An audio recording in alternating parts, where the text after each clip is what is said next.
Before the sun, there is only silence. Cold, unforgiving, absolute. Man still sleep, but not him.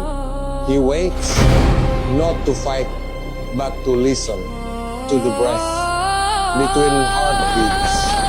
Each arrow is not a weapon, it is a choice.